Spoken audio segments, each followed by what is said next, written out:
الرجيم أعوذ بالله من الشيطان الرجيم بسم الله الرحمن الرحيم بسم الله الرحمن الرحيم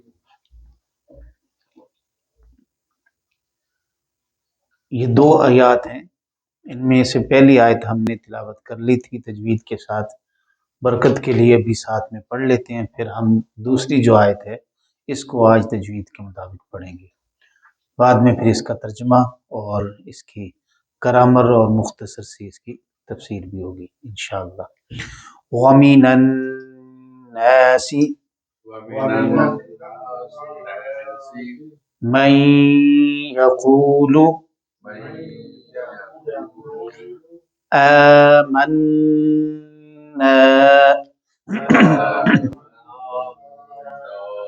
بالله بالله وباليوم الآخر وباليوم الآخر وما هم بمؤمنين۔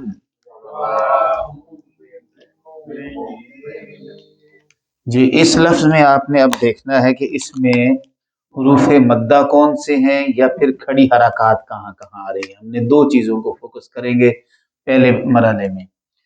اس لفظ کے اندر پہلے ہم یہ دیکھ رہے ہیں کہ یہ خا کے اوپر کھڑی زبر آ رہی ہے، تو ہم اس کو لمبا کر کے پڑھیں گے یخادی۔ يخادع اس کے بعد یہ واو مدہ آ رہی ہے، واو ساکن اور واو سے پہلے پیش، یخادعو۔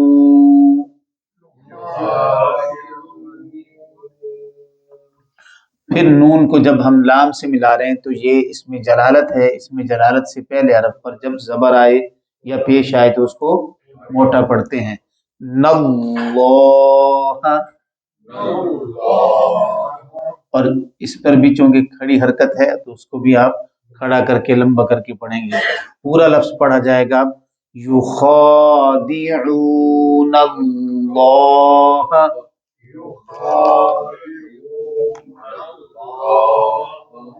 جی خا کو موٹا پڑھا جاتا ہے، حروف مستعلیہ میں سے ہے، 7 حروف ہیں جن کو موٹا پڑھا جاتا ہے، خا، صاد، ضاد، طا، ظا، غین، قاف۔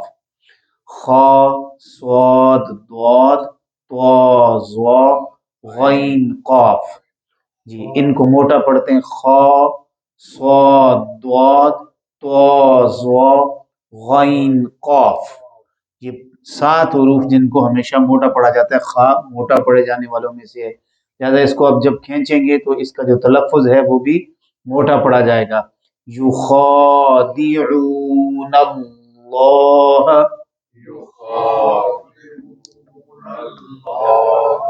والذین۔ اللہ تعالیٰ کے نام سے علاوہ حرف لام ہمیشہ باریک پڑھا جاتا ہے، والذین۔ اور یہاں پر یا ساکن، یا سے پہلے زیر یا مدہ، لہذا اس کو آپ لمبا کر کے پڑھیں گے، والذین۔ حمزہ کے اوپر کھڑی زبر آ گئی ہے، اس کو لمبا کریں گے، پھر آگے آخر میں واو مدہ آ رہی ہے، واو ساکن، واو سے پہلے پیش، واو مدہ، آمنوا والذین آمنوا۔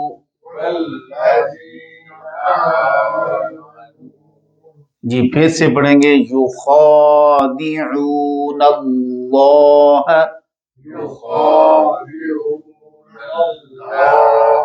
والذین آمنوا۔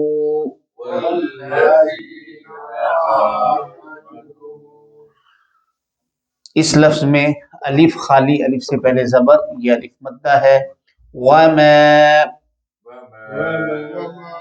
یخدعون،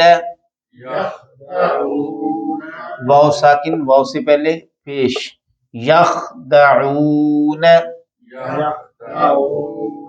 الا انفسهم،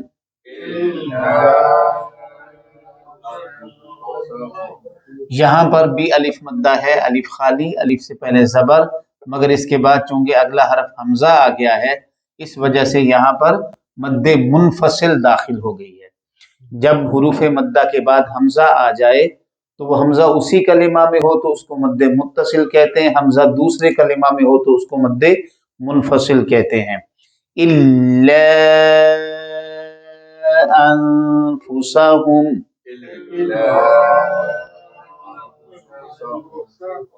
تو اسے پھر 2 الف سے لے کر 3 الف تک لمبا کیا جا سکتا ہے۔ اِلَّا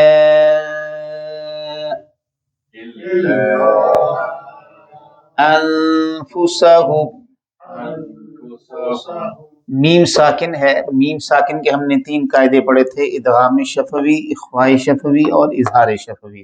ادغام شفوی ہوتا ہے کہ میم ساکن کے بعد دوسری میم آ جائے، وہاں پہ دونوں میموں کو ملا کر پڑھتے ہیں، جیسے امن اور غنہ کرتے ہیں۔ اور دوسرا یہ ہے کہ میم ساکن کے بعد اگر حرف با آ جائے تو اس کو اخفاء شفوی کہتے ہیں، پھر یہاں پر بھی غنہ ہوتا ہے، اور میم جو ہے با میں ایک طرح کی اخفائی صورت اختیار کرتی ہے، یعنی چھپا کے اس کو ادا کیا جاتا ہے۔ وَمَا هُم بِمُؤْمِنِينَ،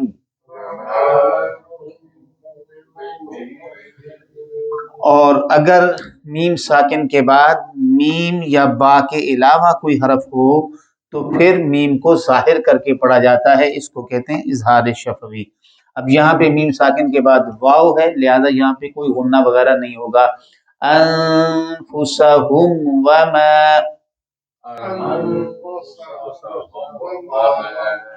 یشعرون،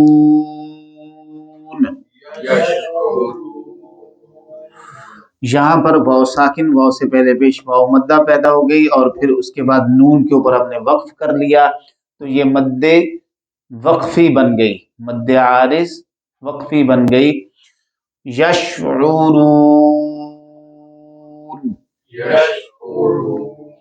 ہم اس کو 1 الف سے لے کر 2 3 الف تک 5 الف تک بھی لمبا کر سکتے ہیں۔ دوبارہ سے آیت پڑھیں گے، یخادعون اللہ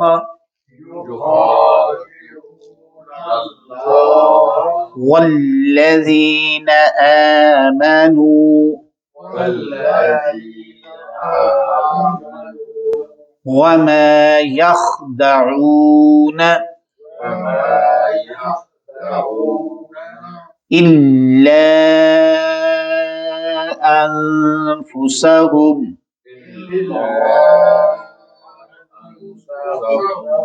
وما یشعرون۔ یہ جو الف ہے آمنو واو کے بعد، یہ الف پڑھا نہیں جائے گا۔ کیوں نہیں پڑھا جائے گا؟ اس لیے کہ یہ خالی تو ہے مگر اس سے پہلے زبر نہیں ہے۔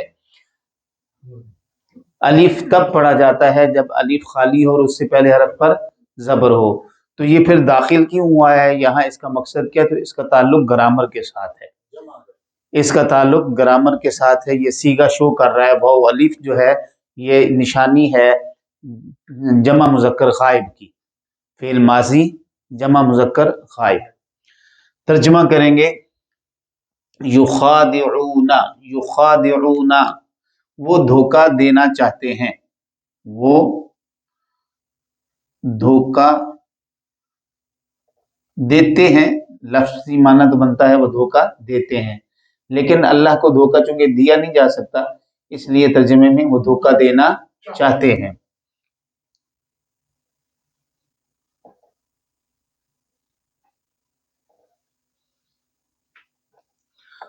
اللہ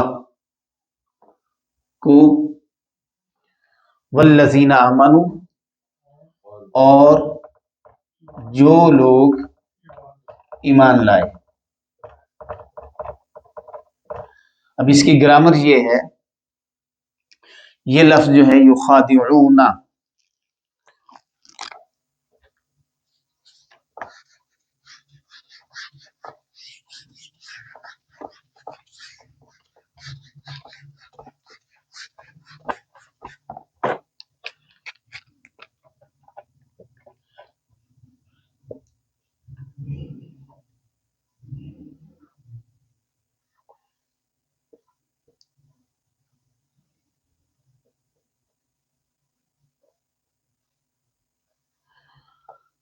خادع یخادع، یہ فعل ماضی ہے، اس سے مضارع بنا، یہ خادع فعل ماضی ہے، اس نے دھوکہ دیا، یخادع وہ دھوکہ دیتے ہیں۔ یہ دو طرح سے یہ لفظ آتا ہے، خدع یخدع بھی آتا ہے، وہ آگے آ رہا ہے، خدع یخدع، یہ محترم غلام نبی صاحب اس بات کو جانتے ہیں کہ یہ ثلاثی مزید فی سے ہے، ٹھیک، ہاں یہ فاعل یفاعل، فاعل یفاعل ثلاثی مزید سے، یہ ثلاثی مجرد ہے، خدع یخدع، دو طرح سے یہ لفظ آتا ہے اور اس کا معنی ہوتا ہے دھوکہ دینا۔ تو خادع اس نے دھوکہ دیا، یخادع وہ دھوکہ دیتے ہیں، چونکہ اس کے ساتھ یا آ گئی ہے، یہ فعل مضارع کو شو کر رہا ہے، وہ دھوکہ دیتے ہیں۔ اللہ کو، والذین، والذین جو ہے یہ اسم موصولہ ہے، الذین یہ اسم موصولہ ہے جس کا معنی ہوتا ہے جو، یا جن، یا جنوں، سیاق و سباق کے مطابق اس کا ترجمہ اب سورہ فاتحہ میں پڑھتے ہیں، صراط الذین انعمت علیہم، راستہ ان لوگوں کا جن پر انعمت علیہم تو نے انعام کیا، تو کبھی جو کا معنی، کبھی جن اور کبھی جنوں، تو یہاں پر جو کا معنی استعمال ہوگا، اور جو لوگ آمنو ایمان لائے، یہ آمنو جو ہے یہ فعل ماضی ہے،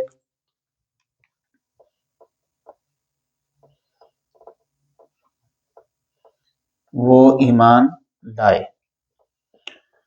اب اس کے اندر یہ جو واو الف ہے یہ علامت ہے جمع کی، جمع مذکر غائب، فعل کون سا ہے؟ ماضی، فعل ماضی، یہی واو الف ہی اس کو انڈیکیٹ کر رہا ہے کہ یہ فعل ماضی ہے اور جمع مذکر غائب ہے، ٹھیک ہے۔ اور دوسرا یہ کہ اس کے شروع میں چونکہ علامت مضارع بھی نہیں ہے کوئی، آمنہ کا لفظ بھی بتا رہا ہے کہ یہ فعل ماضی ہے، آمنہ یؤمن اس سے جو ہے وہ پھر مضارع بنتا ہے، تو آمنو جو ہے یہ فعل ماضی اور صیغہ واو الف بتا رہا ہے کہ یہ جمع مذکر غائب ہے، واو الف علامت ہے جمع مذکر غائب کی، واو الف کس چیز کی علامت؟ جو بھی جتنے بھی الفاظ، جیسے کفرو یہ لفظ ہے نا،